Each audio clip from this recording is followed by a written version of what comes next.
Partout, il y a des gens à connaître. Ils sont des bâtisseurs qui ont défié les obstacles, gravi les échelons, surmonté leurs craintes. Ils ont de l'intuition, du courage, un sens de l'équilibre, une équipe bien rodée. Et chacun d'eux a son histoire de succès.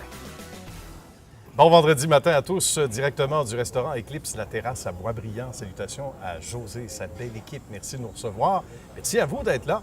Et bravo à ceux qui, à chaque semaine, comme ça, nous suivent et qui sont positifs, qui n'ont plus peur de rien. Parce que quand on regarde la demi-heure d'histoire de succès, bien, on est content parce qu'on sait qu'il y a des gens qui sont, oui, inspirants, motivants autour de la table. Puis on démarre bien le week-end, n'est-ce pas, les amis? Oui, bien sûr. On vous salue. D'abord, Jean-Pierre Campeau, qui est là de Onyx Gestion Immobilière. Salut, Jean-Pierre. Bonjour. Merci d'accepter l'invitation Ça me fait plaisir. et d'avoir roulé jusqu'à Boisbriand ce matin. Bien sûr. Tout comme notre ami Frédéric Fred pour les intimes. Frédéric Martel de Gouttière, Saint-Thomas. Bonjour, Frédéric. Bonjour, Merci d'être là également. ça fait plaisir. Et bonjour à Claude Brière de Forage Laval. Bonjour, Claude. Bonjour. Et on a réalisé un beau reportage, justement, chez Claude il y a quelques jours et on regarde ce que ça donne. En compagnie de Claude Brière, on vient faire un tour chez Forage Laval. Bonjour, Claude. Bonjour, Nicolas. Comment ça va? Ça va bien? Ça va bien. Merci Ouais, de ouais. nous recevoir.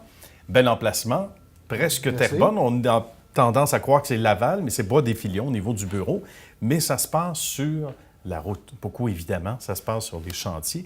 On va parler de l'historique, évidemment. On commence jamais sans parler de l'historique. Comment tout ça est venu à l'idée, à l'esprit au départ? Comment la compagnie était Bien, c'est une entreprise qui était déjà existante. En 99, moi et mon ex-associé, on a acheté Forage Laval. Une entreprise qui était déjà opérationnelle, OK. mais quand même qui était beaucoup plus petite. On parle d'une entreprise qui avait 2-3 employés. Ah oui. Suite à ça, ben, on l'a développé. Mhm. Aujourd'hui, ben, on est rendu avec 28 employés au total, Wow. dont 22 travailleurs de chantier. Bravo. Toute une progression. Puis ça a été quoi les premiers gestes quand on achète? Parce qu'il y avait une opportunité, il y avait probablement une clientèle intéressante, un fonds de commerce, entre guillemets, mais quels ont été, Claude, les premiers gestes qui, après peu de Ben, temps, vous avez dit, hey, wow, nous, on était déjà dans l'industrie. On travaillait déjà dans cette industrie-là pour un autre compétiteur OK. qui était existant. Puis nous, en achetant Forage Laval, on n'est pas parti avec quelque chose qu'on ne connaissait pas, évidemment. Non. Il y avait déjà des outils dans... On avait déjà en des outils arrière. de travail. Fait que, Oui, c'est c'est pour ça qu'on est venu à monter une entreprise qui est quand même aujourd'hui intéressante. Mhm. On va parler du type d'ouvrage qu'on fait Oui. pour Claude et pour l'équipe ici, parce que ça peut aller du petit contrat à l'énorme contrat. On va parler de certaines différences. Quelques exemples. Bien, regarde, nous, dans le fond, on considère qu'on a deux types d'approches au niveau de la clientèle. On a soit des travaux qu'on considère des travaux qui est comme des appels de service, si on veut, OK. des travaux à tarif horaire, Cool. qui sont considérés comme des plus petits travaux. Mhm. Par contre, on a aussi des travaux qu'on fait de façon contractuelle, qui sont des travaux un petit peu plus importants, ou que la clientèle demande d'avoir un prix ou une soumission. OK. Tu sais. Bien. Fait que c'est séparé pas mal en deux catégories comme ça. Et ça se passe comment, par exemple, une journée type? Parce que là aussi, on parle des deux catégories, Claude, mais une catégorie comme une autre, j'imagine que le téléphone sonne souvent parce que on fait histoire de succès, parce qu'évidemment, il y a toute une expertise derrière. Puis pendant toutes ces années-là, presque 20 ans depuis l'acquisition de Claude et du partenaire à l'époque, ben c'est forcément un succès pendant toutes ces années-là. Donc, le mot se passe, etc. Les gens sont satisfaits, sont contents. Mais ça ressemble à quoi une journée type ici? Le téléphone sonne Ben, tôt, hein? Oui, une journée type, les gens commencent à rentrer au bureau vers 5h moins quart le matin. OK. L'entreprise est ouverte à partir de 5h moins quart, puis ça va jusqu'à 6h, des fois 6h30 le soir. Bien. Évidemment, on a chaque personne a ses tâches. On a les opérations qui accueillent les travailleurs en début de journée. Les travaux sont distribués. Les travailleurs partent avec les camions, les équipements sur les différents chantiers qui ont été attribués. Mhm. C'est sûr que dans ce processus-là, il y en a qui retournent sur des chantiers qui ont déjà débuté la veille. OK. Il y en a d'autres qui vont sur des nouveaux chantiers. En moyenne, on travaille sur à peu près, je dirais, entre 15 et 20 chantiers. Là, En simultané. simultanés. En même temps. Il y a une division intéressante aussi à la fine pointe de la technologie, bien, comme tout le reste, mais comme quoi ça évolue d'année en année, c'est Détecto Béton. On peut en parler un petit peu? Oui, Détecto Béton, c'est une entreprise qu'on a créée en 2012, OK. qui est une entreprise qui offre un service complémentaire à ce que Forage Laval offre déjà, puis offrait déjà. C'est une technologie qui est basée sur le géoradar. On avait des demandes de clients qui commençaient. C'était une technologie qui est devenue de plus en plus populaire aussi. Puis nous, on a parti cette division-là dans le but d'offrir un service supplémentaire. Dans le fond, Détecto Béton se trouve à faire un premier approche au niveau des clients. Puis Forage Laval vient compléter le travail. C'est une Ça va de entreprise. soi. Ouais. Puis c'est intéressant, Claude, pour les entreprises aussi de faire affaire avec une seule boîte, sous Oui. un même toit, qui a une belle réputation, autant plutôt que de faire affaire avec 2, 3 entreprises. Là, au moins, c'est tout. Tous ces services-là sont réunis sous un même toit. C'est Donc, ça. Ça a été quoi le plus gros type de contrat, Claude, pour vous autres ici, par exemple, là, où on se dit, en apprenant la bonne nouvelle, on dit, OK, on prend une bonne respiration, puis oui, ça réussit parce qu'on ne serait pas là aujourd'hui. Oui, mais on a fait des travaux quand même assez majeurs dans différents... On travaille, nous, autant pour des entrepreneurs spécialisés comme des électriciens, des plombiers, des gens en mécanique du bâtiment, OK. mais on travaille aussi pour des entrepreneurs généraux et aussi pour des entreprises qui gèrent eux-mêmes là, le projet, comme certaines entreprises en métallurgie OK. ou dans le domaine de l'aviation. Métro de Montréal, des choses comme ça. Donc, comme sous-contractant, ça peut être au Ça niveau, peut être comme sous-contractant aussi, ou directement, le lien directement avec le donneur d'ouvrage. Bien, intéressant. Si on regarde certains exemples, on a travaillé beaucoup dans des projets du genre comme le Palais des Congrès, exemple. Oui. Les méga rénovations ces dernières années, non? Oui, c'est ça. Des tours autour du Centre Bell. C'est des projets qu'on a fait beaucoup de présence là. On avait une présence continue. Ah, ben c'est vraiment fantastique. Ça doit être excessivement valorisant aussi, Claude, de rentrer travailler le matin, même si des fois on aime ça, des vacances, des petits congés. Parce qu'il y a là toute une réussite, presque près d'une trentaine d'employés déjà, on dit. Oui. C'est assez satisfaisant de savoir qu'on réussit à faire vivre des gens, des familles, mais qui nous le rendent bien, qui font un beau travail. Mais ça doit être très valorisant pour le propriétaire de Forage Laval, en l'occurrence Claude Brière, d'être oui, ici, c'est sûr que c'est valorisant, mais en même temps, c'est un travail d'équipe. Ouais. On réussit pas ça tout seul. Autant les gens dans le bureau que les opérateurs sur les chantiers. Comme on dit souvent, ils ont besoin de nous autres, on a besoin d'eux autres. Fait que, oui, tout à fait. C'est vraiment là, un travail là, un travail d'équipe. Puis Ouais. évidemment qu'on compte sur la présence de ces gens-là pour venir supporter le travail que nous autres on fait, parce que quand on fait des promesses à certains clients ou on soumissionne des travaux, ben on les soumissionne dans l'idée aussi que nos opérateurs ils ont la capacité puis l'expertise pour faire les travaux. Ben voilà, ils sont en mesure de bien faire le travail. Ben Claude, c'était un grand plaisir. Merci de nous avoir accueillis. Ben, ça me fait Merci de plaisir nous en aussi. avoir appris Merci davantage sur la qualité du travail ici, puis sur le métier aussi. Puis bravo à l'équipe de Forage Laval. Merci. Merci. C'est au tour de Jean-Pierre de poser sa question à Claude maintenant. Alors, Claude, quels sont les types de services qu'offre Forage Laval? Bien, Forage Laval, c'est une entreprise qui opère dans le domaine de la construction. On est spécialisé dans le sciage et le forage de béton, principalement dans le secteur industriel et commercial. On touche aussi au secteur résidentiel. Par contre, c'est vraiment l'industriel et le commercial qui est vraiment notre domaine de spécialité. Bien, intéressant. Maintenant, Frédéric. Oui. À quel type de clientèle s'adresse Forage Laval? Bien, les principaux clients de Forage Laval, c'est souvent des entrepreneurs qui sont en construction ou des entrepreneurs spécialisés comme des plombiers, des électriciens, les gens en mécanique du bâtiment. Ce qu'on fait aussi, surtout, c'est des modifications de bâtiments. C'est vraiment un domaine où Forage Laval est appelé à intervenir. Parce que dans le bâtiment neuf, c'est un peu moins. C'est autre chose. Oui, c'est autre chose. C'est un petit peu moins en demande. On est là souvent pour corriger les erreurs des autres. Ah oui, ça existe, ça se peut? Ça arrive. OK. Des fois, je disais ça comme ça. Je pensais que c'est excitant. Mais c'est intéressant. Bien, merci beaucoup, Claude. Ça a été un beau reportage. On sentait toute la passion de Claude, d'ailleurs, et de bonnes questions de nos amis. On se tourne cette fois du côté de Frédéric qu'on est allé rencontrer il y a quelques jours. Avec notre ami Frédéric qui nous reçoit de Gouttière-Saint-Thomas. Salut, Frédéric. Bonjour. Merci de nous recevoir chez vous, dans un très bel environnement, beau logo. et surtout belle notoriété de ton entreprise. Explique-nous comment tout ça a débuté il y a quelques années. Bien, il y a quelques années, j'étais carrossier, je travaillais dans le débossage. OK. Puis j'étais un petit peu tanné de la poussière, puis Ouais. de ne pas voir le soleil. Oui, Fait c'est que vrai. J'avais un de mes amis qui était entrepreneur, il installait des gouttières. OK. Puis il m'avait offert d'aller travailler avec lui. Fait que j'ai fait une couple d'années avec lui, j'ai bien aimé ça.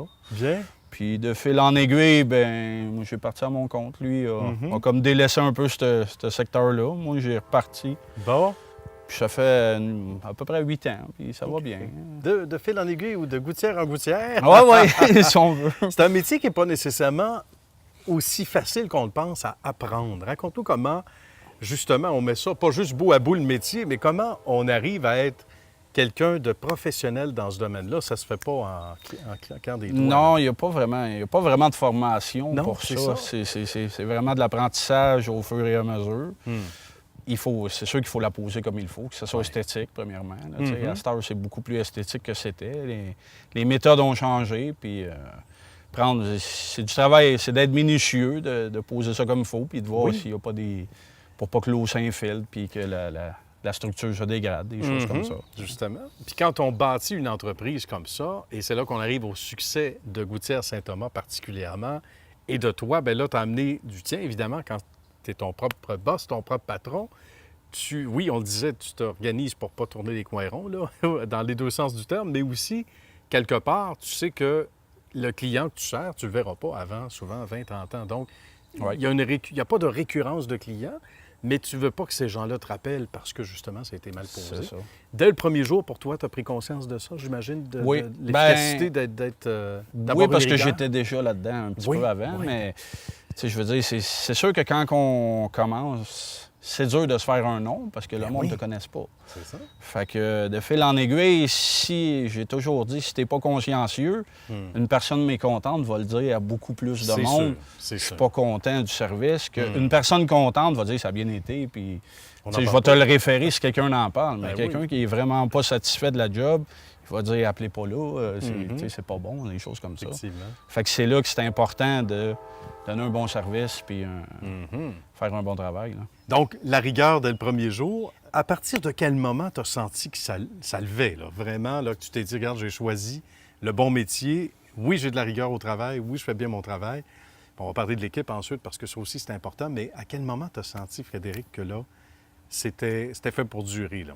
Bien, c'est vraiment, comme tu dis, le bouche-à-oreille. Tu sais, les clients me le disent. Ouais. J'ai eu une référence, j'ai eu des bons commentaires, OK, on good. a entendu parler de toi. Puis il y a des clients particuliers, mais il y a beaucoup de contracteurs aussi. Tu sais. Fait Ah que oui, des sans nouveaux doute. contracteurs arrivent en disant, un tel contracteur m'a dit, appelle OK. Gouttière Saint-Thomas, il travaille bien. Puis, fait que c'est du bouche à oreille, mais on s'en aperçoit quand même assez vite. Là. Le monde parle beaucoup. Quand on a une entreprise saisonnière, c'est pas évident de recruter. C'est pas évident de former les jeunes ou moins jeunes, parce qu'il y a des moins jeunes aussi. Mais parle-nous de ça. C'est un défi qui est pas évident, là.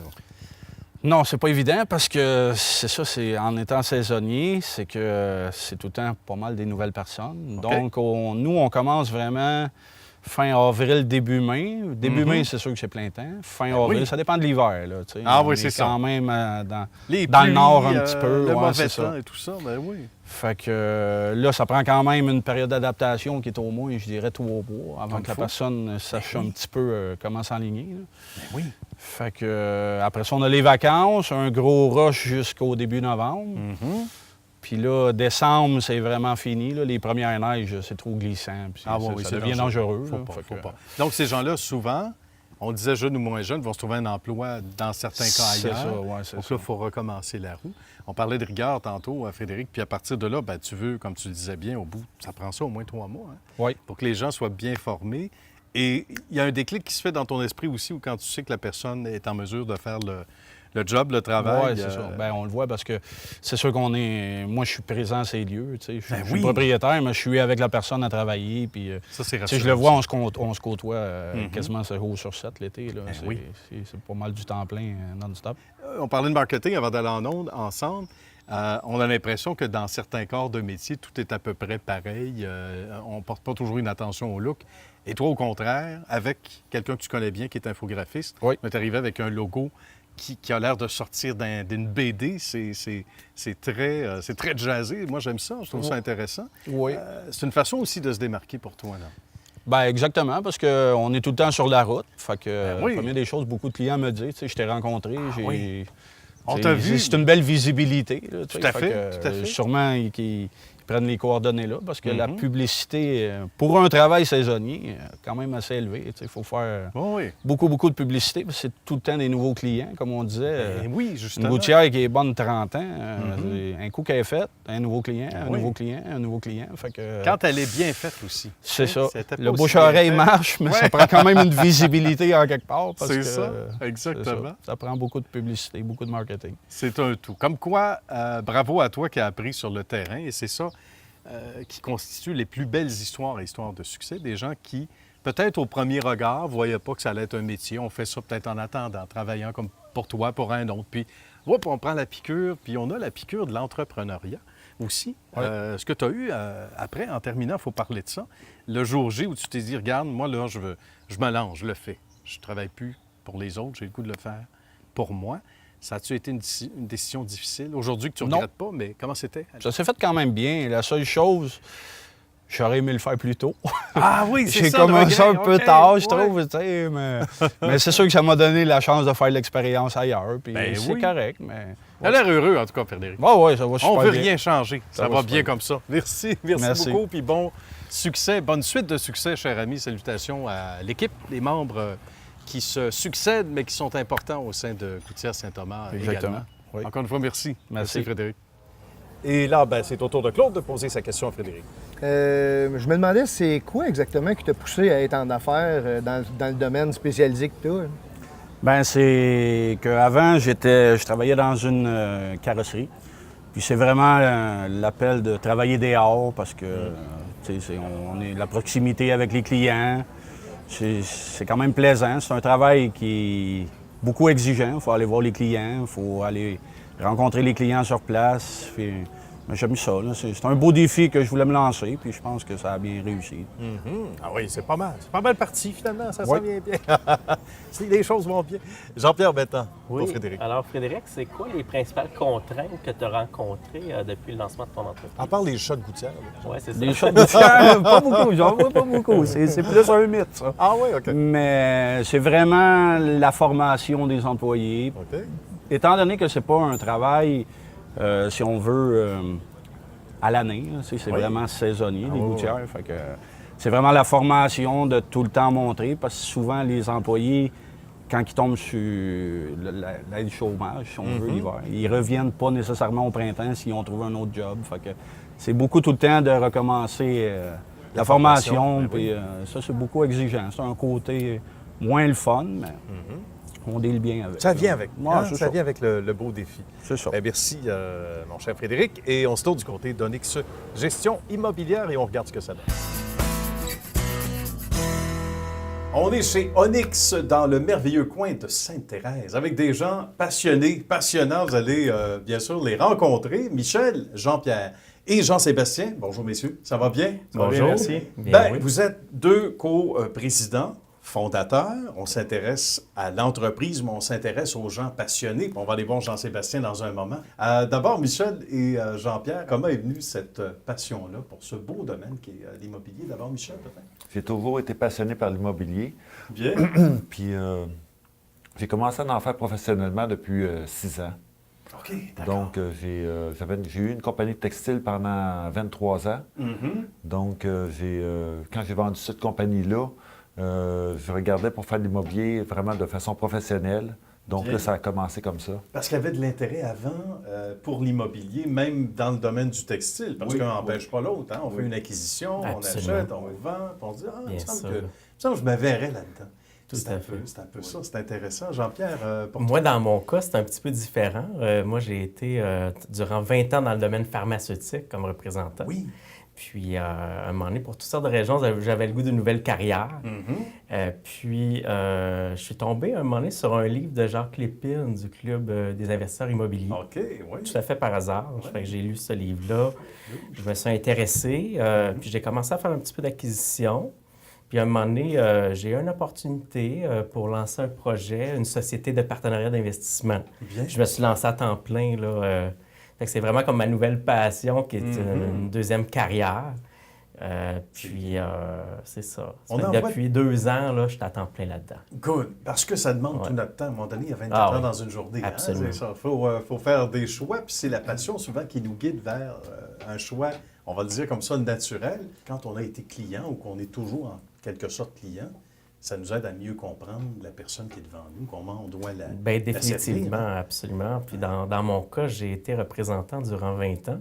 Fait que veux pas, j'avais toujours à me placer un peu dans la peau de mon client. Ah oui, ça n'y Fait pas, que, ça. donc, c'est sûr qu'il y a des expertises que je continue à appliquer. C'est beaucoup des habiletés d'entrepreneur qui est développé Bien. en représentation. Mhm. Ça fait que ça va de soi Il y a un qu'on naturel. continue à appliquer la même chose. On prend la touche assez rapidement aussi quand on dit que l'appétit vient en mangeant. Dans le domaine de l'immobilier, c'est Ah vrai. Rapidement, on développe des bons trucs, des belles opportunités Je qu'on pense peut qu'il partager. il faut avoir la fibre entrepreneuriale. Ah oui. Sinon, c'est plus difficile. Même malgré ça, c'est quand même pas si facile que ça. Mhm. Tu sais, ça prend beaucoup de connaissances. Ça prend. Faut autant connaître l'immobilier que connaître le jargon financier. De quelle façon les banques pensent, Oui. de quelle façon il faut présenter notre dossier, OK. à quelle institution financière. C'est pas. C'est quand même. Faut être quand même assez connaissant. Ça prend beaucoup de rigueur. Puis quand on a fait un Énormément. achat de bâtisse aussi, évidemment, c'est pas juste d'acheter la bâtisse, c'est de connaître, d'avoir le bon spot, le bon emplacement, la bonne qualité de locataire et payer le bon prix. Bien. Fait que c'est quand même beaucoup de calculs à ce niveau-là aussi. Donc, ça prend de l'expérience. J'imagine. Et ça prend une équipe qui est constituée de gens qui s'y connaissent dans leurs dossiers respectifs. Et là, je regarde aussi Jean-Sébastien, Bien qui est sûr. avocat, qui Absolument. passe beaucoup d'heures ici, il faut le dire, et de plus en plus, puis on l'aime bien, puis on le salue. Jean-Sébastien qui, regarde tout ce qui est le côté légal pour s'assurer qu'on fait les choses de la bonne façon. Bien, mon travail, en fait, c'est oui, je regarde l'aspect légal, les transactions projetées. Je regarde aussi l'aspect fiscal, parce qu'on s'entend que la fiscalité, c'est quelque chose qui est assez compliqué. Oui. C'est quelque chose que c'est pas tous les professionnels qui maîtrisent et c'est pas tous les professionnels qui vont avoir le réflexe de regarder c'est quoi les conséquences fiscales ou les incidences fiscales d'une transaction. Ouais. Comme par exemple, lorsqu'on achète des immeubles, souvent un immeuble va être détenu par une société par action. OK. Et puis, le vendeur va vouloir vendre les actions et non l'immeuble, à cause que c'est peut-être plus avantageux pour lui. Bon, OK. Et pour l'acheteur, ben, il va se dire « Ah, je vais payer moins cher, ça vaut-tu la peine, ça vaut pas la peine? » Des fois, ça vaut peut-être la peine, mais des fois, ça vaut vraiment pas la peine. Puis si on prend pas le temps de s'asseoir puis regarder les incidences fiscales, ça peut faire un gros trou dans le budget ou ça peut faire des Conséquences fâcheuses. conséquences aussi, très là. fâcheuses qui Tout à viennent fait. bouffer ton profit. Je Oui. m'excuse du mauvais Non, français. non, c'est vrai. Mais c'est ça. Puis on parle de certaines transactions en tête, c'est plusieurs centaines de milliers de dollars d'impact fiscal sur des immeubles qui valent quelques millions. Ça vaut la peine de passer quelques heures dans le dossier pour analyser le tout, là. Puis ça, c'est la preuve de la transparence, que Jean-Sébastien soit avec vous aussi, puis c'est important. pour vous. Absolument. Ah, c'est C'est un- important de très bien s'entourer. hein. C'est Oui. un allié Puis, très, très, très puissant. Avoir un avocat fiscaliste à nos côtés, et ça fait la différence. Sans doute. Les gens savent à quoi s'attendre. Exact. Et vous aussi dans vos transactions, parce qu'il y a des acquisitions, Tout à etc., fait. là, au quotidien. Et pour nous, ça fait partie de nos vérifications diligentes aussi, Oui. parce que oui, on a une négociation qui est faite, on prépare un dossier d'acquisition d'un immeuble, mais avant de passer au notaire ou de clore la transaction, on se doit de tout vérifier de A à Z. voyons. là. Si tu veux faire de l'immobilier, il faut que tu sois extrêmement transparent, puis il faut avoir une Oui. réputation irréprochable. Justement, parlons-en de ça Irréprochable. rapidement, parce C'est que très important. il y a énormément de rigueur. Bon, on va inviter Ouais. Jean-Sébastien à joindre à nous aussi de nouveau. Beaucoup plus qu'on le pense, là, parce qu'il y a eu des scandales dans le passé. Il y a eu Ah, Il y a absolument. eu des histoires d'horreur. On a resserré les taux et c'est une bonne chose. D'abord, peut-être Jean-Sébastien là-dessus. Cette rigueur-là qui correspond à ce qu'on retrouve ici, En fait, forcément. c'est sûr, quand on achète un immeuble, c'est des transactions, c'est pas comme acheter un paquet de gomme là, Non. au dépanneur du coin, c'est des transactions de plusieurs centaines de milliers, voire millions de dollars, dépendamment de l'immeuble. Et les conséquences d'une mauvaise vérification diligente peuvent être importantes. On pense à des conséquences environnementales ou en fait monétaires qui sont liées à, mettons, un terrain contaminé, quelque chose comme ça. Si on veut convertir du commercial en résidentiel, des choses comme ça, ou un projet qu'on achète qui est contaminé, bien, il faut mettre la main dans sa poche pour décontaminer. Ouais. Si on n'a pas fait de vérification diligente, on n'est pas allé voir qu'est-ce qu'il y avait dans le sol, qu'est-ce qu'il y avait comme impact ou comme problématique à régler, bien, ça peut faire un très gros trou dans le budget, puis ça peut faire en sorte que le projet qui était très lucratif au début devienne très peu lucratif ou voire même entraîner des pertes et déficitaires, chose qu'on ne veut pas. Là. Mais nous, on est extrêmement vigilants à ce niveau-là. Mais qu'est-ce qui est intéressant à savoir aussi, c'est que nos banquiers, qui sont nos alliés aussi, c'est eux qui nous prêtent l'argent, sont aussi vigilants que nous. Puis souvent, si on laisse passer quelque chose, lui, le banquier va le voir, il va dire hey, écoute, moi, ce point. Ça fait des dossiers quand même qui sont musclés. Que ce soit le notaire, l'avocat fiscaliste, le banquier, c'est tous des filets de sécurité. Ça fait que travailler avec les bonnes personnes et bien s'entourer, ça fait une différence. Là. Et c'est donc rassurant pour la clientèle aussi. Messieurs, ça a été un grand bonheur. Michel, Jean-Pierre, merci. Jean-Sébastien, merci beaucoup. Merci à vous. Ça donne le goût d'investir chez vous. Bien sûr. Merci infiniment. À bientôt. Au tour de Claude maintenant de poser sa question à Jean-Pierre. C'est quoi qui fait le succès du modèle d'affaires de Onyx Immobilier? Oui, mais en fait, en gros, c'est notre entreprise repose sur les partenariats. Ça fait que c'est vraiment la clé de notre succès, de bâtir des bons partenariats avec, bien évidemment, les bons choix de partenaires, mais aussi de trouver des bonnes occasions dans lesquelles les partenaires vont avoir un intérêt d'embarquer avec nous. Ça fait que la qualité des occasions qu'on arrive à trouver, c'est vrai. puis évidemment, la façon qu'on fait notre montage des partenariats. Fait que c'est la plus-value qu'on amène. Bien, c'est intéressant ça aussi. Tout est dans le détail, hein? Totalement. Frédéric? Quels sont les avantages d'un partenariat avec vous? Il y en a plusieurs. Tout d'abord, justement, il y a l'expertise que les gens vont venir chercher. Parce que l'immobilier au Québec et partout dans le monde, c'est pas si simple que ça. On peut s'improviser à faire des flips à gauche et à droite. Par contre, nous, ce qu'on fait, c'est qu'on monte des bons projets et on les exécute avec une exécution de qualité, ce qui fait qu'on va chercher la meilleure valeur pour chacun de nos projets. Bien. Fait que c'est la façon qu'on travaille là, avec Onyx. Fait que le but, c'est vraiment de créer un partenariat gagnant et d'emmener une plus-value par une exécution puis avec une qualité d'occasion d'affaires qu'on trouve.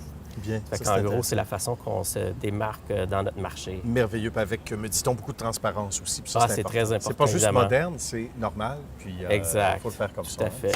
Ça fait de bonnes relations. Tout est fait dans la transparence, évidemment. Oui, ça évite les chicanes. Tout à fait. On aime ça comme ça. Bien, messieurs, ça a été trop court, très agréable de vous recevoir, les amis à Histoire de succès. Merci beaucoup. On va vous demander de nous livrer vos sites web. D'abord, Jean-Pierre. Oui, ça serait... en fait, il est en construction. OK, d'accord. Donc, on connaît ça dans le domaine. Nouvelles. Oui, il y aura des nouvelles bientôt cet automne. Très bien. Sinon, on peut évidemment retrouver facilement par le nom Onyx Gestion Immobilière. Tout à fait, exactement. Dans votre bottin des pages jaunes. Mais sinon, sur le web, facilement. Facebook aussi. Oui, absolument. On est présent sur les médias sociaux. Très bien. Merci beaucoup, Jean-Pierre. C'était un plaisir. Mon cher Frédéric, entre deux gouttières, il y a un site web quelque part. Très simple, gouttièresainthomas.com. Très bien. Bien, merci à nouveau, mon cher Frédéric. Et pour Claude, Forage Laval. Nous, c'est aussi simple que le nom, foragelaval.com.